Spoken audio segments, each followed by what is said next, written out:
Hello, everybody out there. Thank you for joining me in today's episode of Perspectives. I've been gone for a while. I took the summer off. I wanted to read and think a little bit and realize some things before I started talking again. I also wanted to update my whole podcast setup, everything that's been changed. Very nice, in my opinion. I got a new microphone. You guys can probably realize that because before I didn't even have a microphone. I just had my phone. And some people wanted me to start streaming with video. So I've started doing that and gotten just a couple of things to fix up the whole setup. And I'm happy that I can do this whole perspectives thing once again. It's going to be a little bit different. I'm going to try and put video along with an audio in case people don't want to do the whole video thing and they just want to listen to on Anchor or Spotify or wherever. But it's also going to be like videos on YouTube sometimes or D-Live. I'm going to be doing live streams sometimes, not always, but I'm going to try and make it consistent. If not 1 or 2 videos a week, then maybe 3. I also want to focus on things that I feel matter a lot in these days, whether it be in the United States or someplace in Africa or all around the world, locally, wherever it is. So I'm going to try and focus on things more. Still going to be different people's perspectives, maybe 1 person, 2 people, 3 people's perspectives, and then mine, and of course the Bible's perspective. And then I'm going to go ahead and try and explain whatever it is that I'm trying to talk about. Like today, I'm talking about, if you want to call it that, climate change, or whatever you call it from wherever you're from, or the heat that's going on, the wildfires, the heat wave that we're actually in right now. I want to talk about the perspective of the Bible and the perspective of all these scientists and reporters and media and people who think that they can tell us exactly what's going on and that we just have to take that information with no question. But yeah, so we can just get right into it, and thank you all for coming along with me and listening to me once again.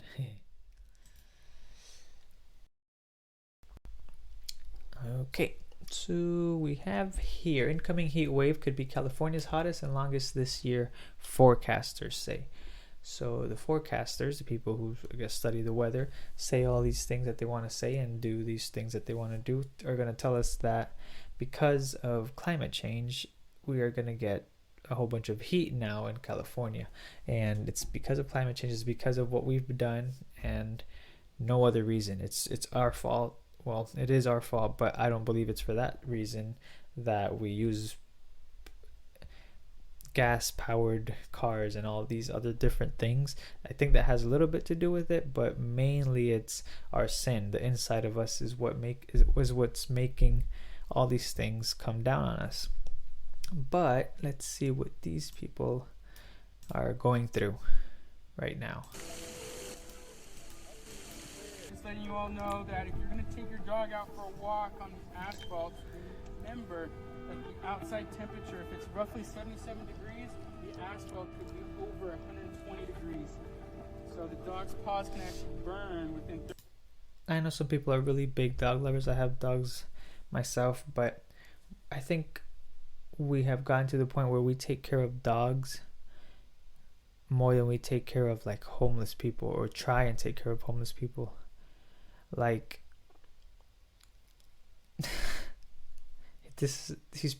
look at this dog. He's got more expensive shoes than I have.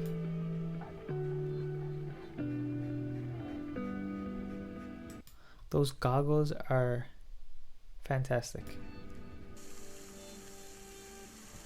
This is Manhattan, New York. So in the beginning of this, it said from California all the way up to Vermont. Now, that's a long ways. California to Vermont is 3,100 miles. All the way from California up to Vermont is all on notice for heat, like extreme heat, where people can get heat exhaustion and have like a whole bunch of different bad things happen to them because of the heat. And this is in New York, where people are just half naked, having to go into like fountains so that they can cool off.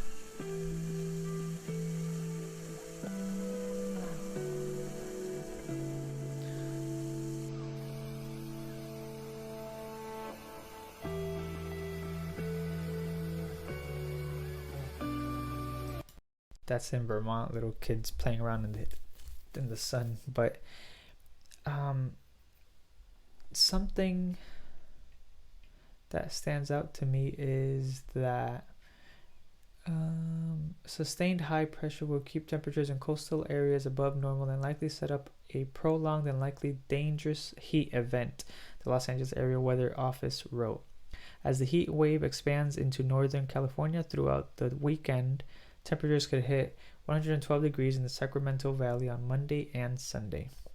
So it's gonna get really hot. 112 degrees is really hot. I mean, I think I've been maximum 105, maybe 106 degrees in my life that I've actually felt, and that was hot. It feels like the heat is coming from under you, from the sides, from on top of you. It's like everywhere, and it doesn't just it's always there. It's like you're in not a microwave, because I feel like a microwave would just blow you up, but it feels like you're in an oven that isn't getting hotter and isn't getting colder. It's just you're in there the whole time while it's at 106 degrees, and it feels horrible. I mean, I don't like that feeling. I know that at one point I had something going on with me where I noticed that like my urine was turning really, really brown, and I looked up why that happens, and it was because I was dehydrated and I was working in the sun way too much. And I didn't feel any type of way, but I was really close to like fainting, and I could have fainted and been in a position where nobody could have helped me, and I would have just been there almost dead because of heat exhaustion. And I don't think people realize like the difference between degrees. Like we have degrees for a reason. Like when you go from where I am at, negative 15 degrees, you're okay, cool. Negative 10, okay, fine, whatever. Negative 16, negative 17, negative 18, negative 19, you're still fine. As soon as you see that on your phone it says negative 20, negative 21, it's like it's actually cold. Negative 19 you can bear with. Negative 18, fine, cool. Negative 15, okay. But once you hit that negative 20, negative 21, you're like in this whole nother world where it's actually cold. No matter what you wear, it's actually cold. It goes straight into your clothes no matter what. And I feel like that's the same way with 112 degrees, where you're like 105. Oh, it's probably exhausting and it's probably really hot and you probably don't want to be outside or whatever. But once you hit like 107, 108, 109, I bet it gets to the point where you're like, okay, now it's actually hot. Now I actually feel like I'm burning, like I'm actually getting sunburned. I bet that's exactly the same way that people feel when they see that the degree is going up and up and up. Like I have a friend who moved from India, and he said it's always in India, it's always 110 degrees all the time, that people walk up and down all the time like it's nothing, and they're at 110 degrees. And he said that one time it got up to 115 degrees and he saw almost nobody outside. 5 degree difference, and people did not want to be outside walking up and down, going to work or doing whatever they're supposed to do. He said it was like a ghost town came out of nowhere. It got to 115 and some people just did not want to be outside. I could have it wrong. It could be like 120 that he told me, but he told me this story at one point and I took it in and I was like, wow, I don't think I could even like survive in India for a summer if it gets that crazy. But yeah, it's pretty bad. And this is from California all the way to Vermont. Like in New York, they're feeling it everywhere. And it's only going to get worse. Trust me on that. We're living in an era of extremes. Heat dome strengthens as scorching Labor Day weekend approaches. Laboring will be the optimum word for the upcoming holiday weekend as soaring triple-digit temperatures create challenging conditions for residents, firefighters battling wildfires, and air conditioning units powered by the state's overtaxed power grid. So this is affecting everything, and it has before in the past, and it will in the future. The people who try and fight the fires, they're not just dealing with the fire from above, the heat from above, but they're dealing with the fire right in front of them and all of the heat that's all around them. These people like go through a lot. I'm not gonna lie, firefighters are very brave, and I feel like they're very underrated. I think people don't appreciate firefighters enough, but that's the world we're living in. Air conditioning units. People are so used to air conditioners that once they go out and there's like a wildfire and there's like all these different things hitting at once, let's say it's like a wildfire 10 miles away from you and it's 110 degrees outside and your air conditioner went out, like I'm sure we don't get that many deaths right now from like heat exhaustion in the United States, but I think that we're in a very thin line between there being like maybe hundreds of deaths and then thousands of deaths like throughout the summer when it gets like super hot. Because if these things start happening more and they start happening more extremely, we're gonna have times where you don't have any kind of like remedy for the heat, and you're not going to have any kind of escape from the heat. If there's a wildfire coming into your city and you're told to evacuate, some people won't. Some people will just stay and say, no, it's not that big of a deal. But at the same time, you're told to evacuate, you're not able to like do anything that you should be doing because it's so hot outside. Like everybody knows, once it's a 95 100 degrees, you don't feel like going outside, you don't feel like doing anything outside because we're so used to being in like a cool, nice shaded place. So I feel like it gets to the point where we're very, very close to being that when these wildfires and these dangerous like catastrophes start happening in like bigger cities or to like more people are going to end up dying and suffering from these things. Well, it is hot out there, and it is hot out there. They know how to play it safe. Drink lots of this water and limit your time in the sun. Hello and thanks for joining us tonight live at 6. I'm Trisha Keene. We have team coverage as we deal with an excessive heat warning for the rest of the week. Weather anchor Erica Cataray is tracking your forecast. Reporter Jeremy Chen looks into troubles. They are much more sensitive and vulnerable to heat-related changes and dehydration. Oh, he's talking about elderly people on a regular basis. Number one are senior citizens. They are much more sensitive and vulnerable to heat-related changes and dehydration. So it's important to check on loved ones. Do they have a safe, cool place to... Like when you have an elderly person, when you have like a 60, 70-year-old person who is in the middle of like a wildfire or in the middle of not having air conditioner and it's 90 degrees at night, they die. Like their bodies aren't made to withstand heat like that when they're that old because they're so used to being in shaded places. Their body's already like, no, we're not supposed to be out here. We're supposed to be in a nice air conditioned place. Like look at these degrees this is mainly California, I believe. Livermore, Concord, Discovery Bay. I'm thinking that's California. 105 to 110 degrees. That's hot. That's very hot. And that's throughout the whole day. Morgan Hill, Gilroy, 105 degrees. Parkfield, Pinnacles National Park, 108 to 112 degrees. 99 to 102 degrees in Santa Rosa and Napa. San Jose, 95 to 100 degrees. Big Sur, 90 to 105 degrees. Santa Cruz, about 90 degrees. I feel like at 90 degrees, okay, you can walk up and down, you'll be all right. But once it starts hitting that 105, 112, and then it's consistent. And when there's no wind, like wind, I feel like it helps sometimes, but when there's no wind, it's like the heat is just, like I said, like an oven. It's just there, and it's always hot. The wind at least can like blow heat towards you, but it'll help you off a little bit. And this all goes into climate change. They'll tell you it's called climate change. All the scientists around the world will claim last year saw climate record change. levels of major greenhouse gases released into the Earth's atmosphere, a new climate report says. The report also found global sea level and ocean heat reached record highs in 2021. 2021 saw record high greenhouse gases, sea and ocean heat. New report shows. So sea level, the sea level, I think, is something that many people underestimate and don't really look into, because it's like the sea level. I think they have a map somewhere around here that shows what the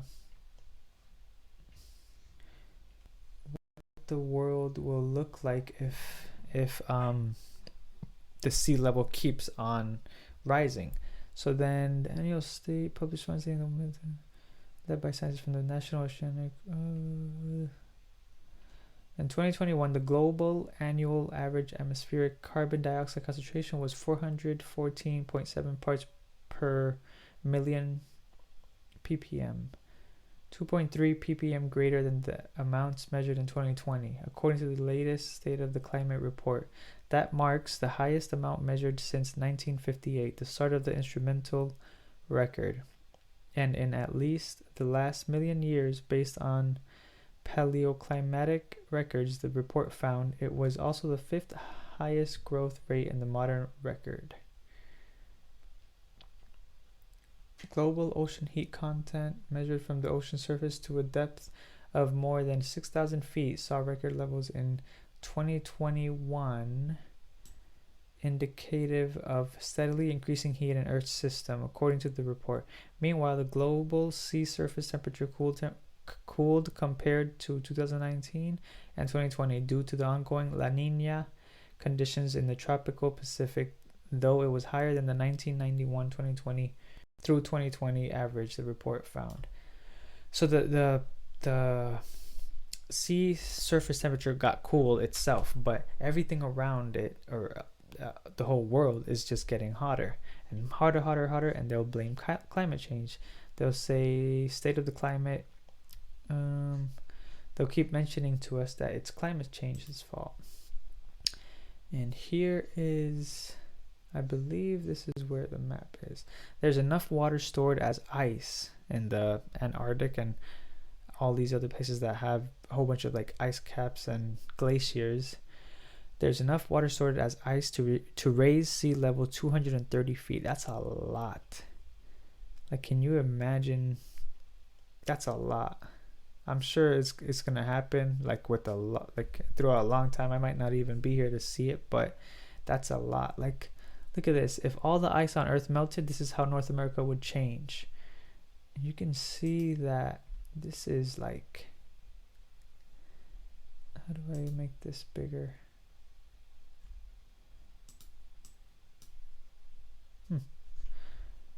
But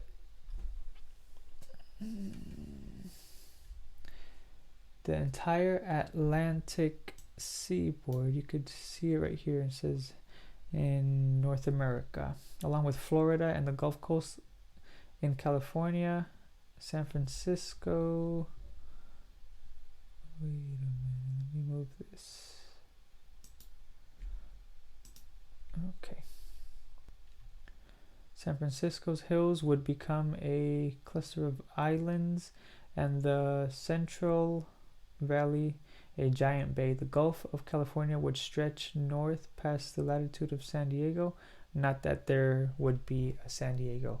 Like, there wouldn't be a Florida. There wouldn't be, like, if this sea level rose that much, there'd be so much that would be like gone. And I'm sure that it would be much harder to live in a lot of these places that are closer to the sea.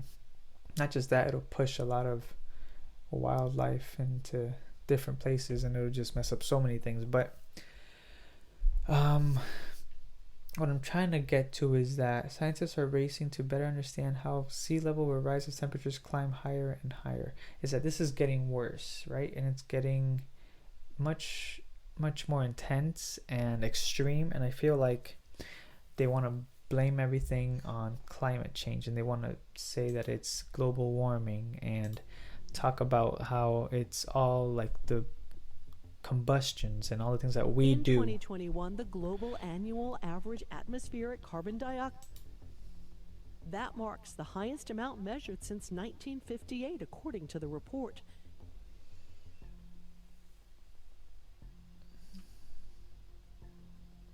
Greenhouse gas emissions from human activities are warming the climate as they build up in the atmosphere.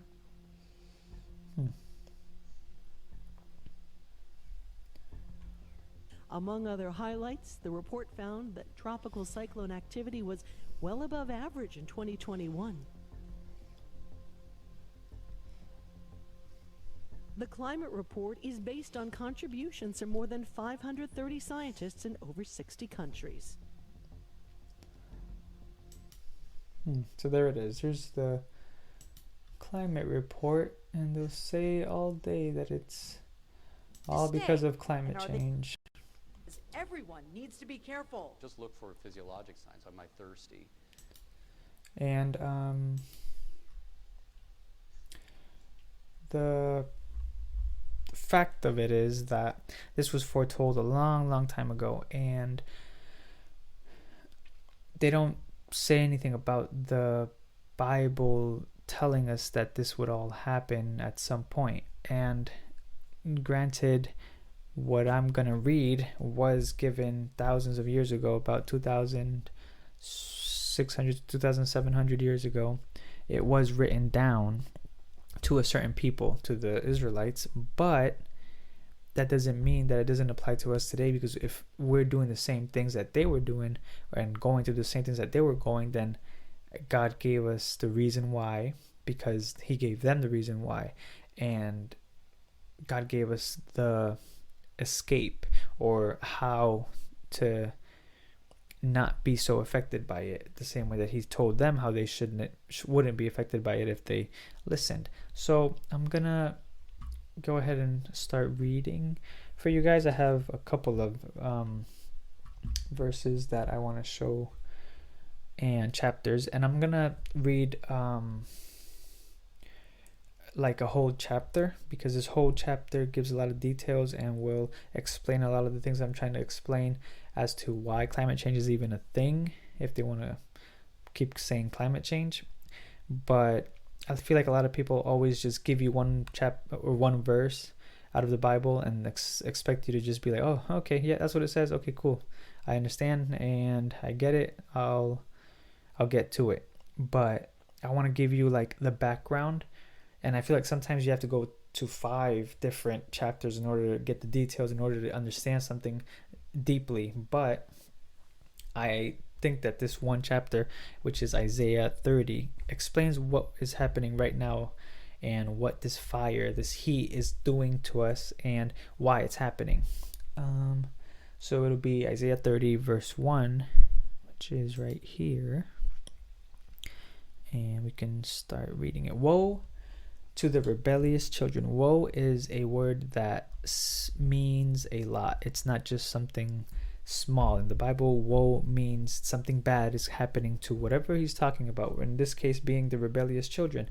Woe to the rebellious children. What is the rebellious children? Rebellious children are people who are not the children of God, people who are against the children of God and who are against God ultimately, and they are known as the rebellious children. In this case, he's talking about these Israelites who are rebelling and going against God and wanting to do their own things and go their own way and follow their own footsteps instead of going to God. So he says, woe to the rebellious children, saith the Lord. Him himself said it, the Lord Almighty, that take counsel, but not of me, and that cover with a covering, but not of my spirit, that they may add sin to sin. So who are these rebellious children? The rebellious children are people like this, who will do things that make no sense. Thieves smash up Hamilton Superette in early morning raid. Isn't that something? Why would you mess up your car like that just to break into some place? Why would you do that to the back of your car? And then look what they did. The reporters, or the people who are putting this up, are just as dumb as the people in the car. Why would you blur out their license plate? You should let everybody know what car or whose car this is, right? Even if it's like I don't know. But that's just my thoughts. But this is how the world sees it. From the perspective of the world, these people are just bad people. They're criminals. Oh, we gotta make sure that we lock them up and leave them in jail, keep them in prison. Now they're even letting people out. They're saying we don't even have to leave them in jail. Just, bring them to jail, bring them to prison, take a picture, not tell them to say cheese, write them up, give them a report, and let them back out into the street. That's what's happening right now. In New York, they just did that with the guy who just punched a really old man. Oh, wow. He didn't even put it in park. Security footage has captured the moment thieves brazenly raided a Hamilton Superette early this morning. I don't know what that is. Including the moment their car nearly rolled away from them after forgetting to put it in park. Holland Superette on Holland Road was just one of the 5 retailers across the city that was hit by ram raids and burglaries this morning. One of 5. 5 in one morning. The convenience store was ram raided at 5:15 a.m., but fortunately the thieves were unsuccessful in stealing anything. Okay, good. They didn't get anything. They went there to bang up their car, almost lose their car, and they just wasted time. They just went there to waste time and mess up their car a little bit. But these are the rebellious children. Woe to the rebellious children, saith the Lord, that take counsel, but not of me, and that cover with the covering, but not of my spirit, that they may add sin to sin. So these people aren't going to God for counsel. These people are saying, I need food. I need money. I need this. I need that. I'm going to go steal it. I'm going to go ram this place, and I'm going to go in there. I'm going to steal all the food that I can, and I'm just going to do what I can to live. I'm not going to go to God and say, Lord, help me out, please. I need a job. Help me out, please. I need food. And in order for me to eat, I know I have to work. So please, Lord, provide for me. No, people don't say that anymore. People that maybe 100 years ago, but now this is what people are doing. They're just stealing, killing, and doing whatever they can to get away with what they want. And that they may add sin to sin. What is that? What is adding sin to sin? When you add sin to sin, it's like you're making it worse for yourself. How trans ideology hijacked the gay rights movement. LGBTQP LMG lobby has nothing in common with the liberation struggles of old. Liberation struggles of old. So many veteran homosexual rights campaigners and gay men and lesbians in their 50s and 60s are fed up with the so-called LGBTQP movement. Some are starting to see it as a hostile takeover of a homosexual rights movement by straight people. 40 years ago, there was no acronym. There was a gay community which implicitly covered both male and female homosexuals, except lesbians rightly demanded some visibility. So that changed in the early 1880s to lesbian and gay. Then it became lesbian, gay, and bisexual, LGB. In the middle of that decade, when we discovered bisexuals too, it's like a new species that they just discovered. Now, for us, the people who are true Christians, from our perspective, the people who really do love Christ and really do read the Bible, from our perspective, and people with common sense, actually, from that perspective of life, you see this as sin. Worse than sin. You see this as an abomination, because that's what it says in the Bible. It says that doing all these things is an abomination unto God. So it's even worse than a sin. Everybody says that all sins is equal. I don't know where it says that in the Bible, but if you kill somebody, it's not the same as you saying a lie to your mom that you didn't steal $10 from her. the killing will affect your soul. Doing these kinds of things will affect your soul, will affect your mind, will affect your body, will affect a lot of different things, and it's an abomination unto God. So to people like me, this is already wrong. Veteran homosexual rights campaigners, you're already in sin. You're not doing anything right for yourself or for anybody around you. And gay men and lesbians in their 50s and 60s are fed up with the so-called movement. LGBTQIA, lesbian, gay, bisexual, trans, Q something, this means something, AI, which is computers, movement. They're fed up with that movement. And why? Because these people are adding more to what the sin was already at. So then they sin, but then they want to add sin to sin. And it's not adding the letters, it's adding the visibility, the exposure, and the everybody needs to see us, and everybody and the advancement, and going out into all these different states and all these different schools teaching little kids and all these things. That's what adding sin to sin is this type of thing. They that walk to go down into Egypt and have not asked at my mouth to strengthen themselves in the strength of Pharaoh and to trust in the shadow of Egypt. So they go down back to Egypt, meaning these Israelites who came out of Egypt a long time ago, they want to go back to Egypt now. Why? Because Egypt had nice things, and they had a lot of good food and a lot of different cultural things. Egypt liked all other cultures to come on in. As long as all those other cultures went by their rules and by their gods, then they were fine with all the other cultures coming on in. So then these Israelites wanted to follow that same way that us, well, not me, but many people in the US want to follow those different cultures and be Buddhist and be Wicca and be this and be that and follow different things, even though this place started as a Christian nation or Christ following nation.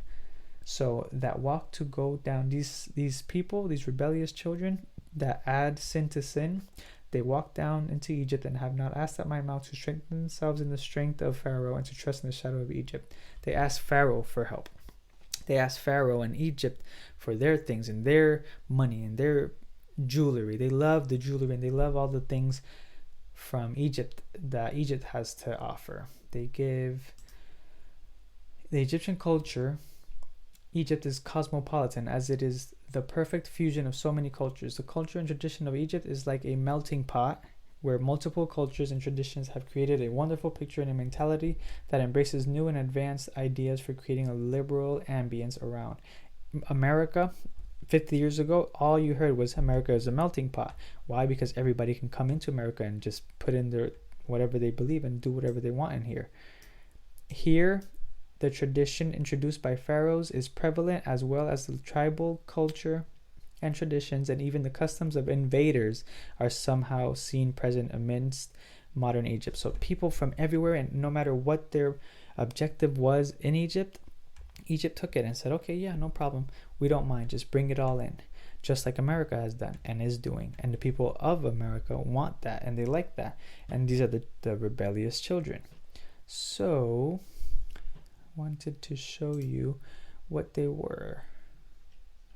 We love the jewelry. We love the gold and the silver and all these things that Egypt has to offer, right? This is all that they would wear.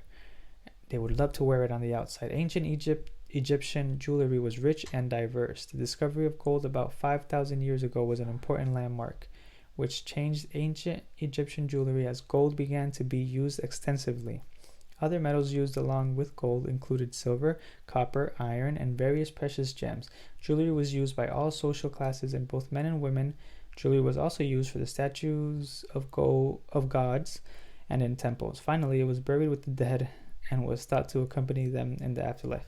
So they liked all that gold and all that jewelry so much that in ancient Egypt they would ask to be buried with their stuff. They said, bury me with my gold, bury me with all my jewels.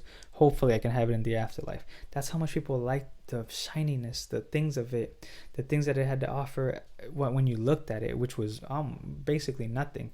I don't even understand why people would have wanted that. What gold was actually meant for and silver was to buy things. I'm sure gold was for like bigger things, maybe chariots or horses, you would trade off some gold for bigger things that helped you, cattle and stuff like that, and silver for like tiny bits of food and fruits and vegetables that would help your inside, the inside of your body.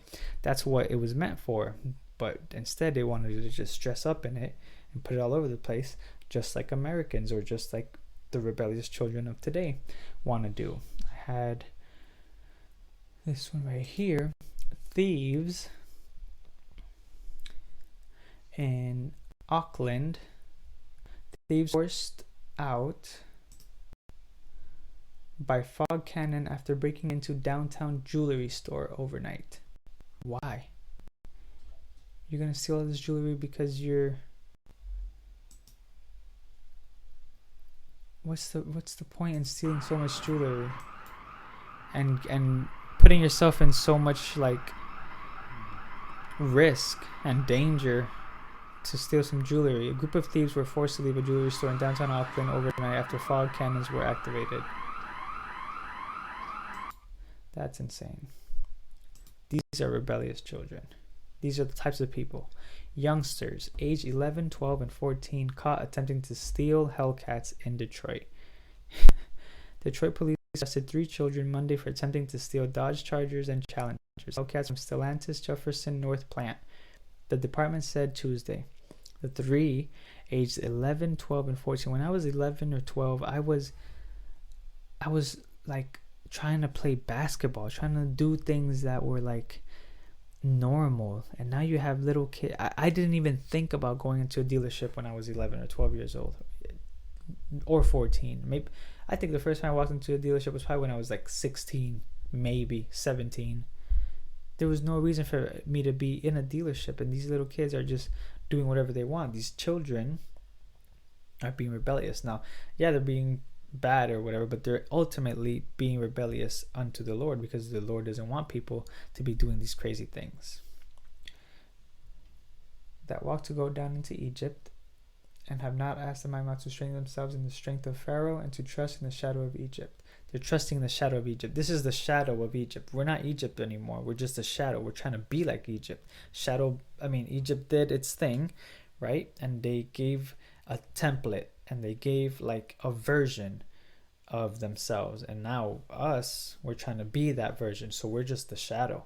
We're not really Egypt, but we're just trying to be like Egypt. And we're probably gonna go way past what Egypt did, but we're not them. You know what I mean? We're just their shadow. And so the same way that happened with Israel, they just wanted to go back to what they thought was nice, which was all the Egyptian ways and the culture and the music, maybe the food, the people, the way that they did things, even though they did some really horrific things. But this is what I wanted to show you guys. Therefore shall the strength of Pharaoh be your shame, and the trust in the shadow of Egypt your confusions. That's why you see so many people confused nowadays and shameful. They don't know what to do with their lives. They don't know who they are one day. They don't know what they want the next day. They don't know who their parents are. They don't know anything. People are so confused, and they don't know what the truth is, what the lie is, because of this same thing, because they want to trust in the Pharaoh or in the ways of Egypt. And like I said, I wanted to show you guys the whole chapter, because it all comes down to the same thing. It goes back to the things with the heat waves and the climate change, or whatever you want to call it. And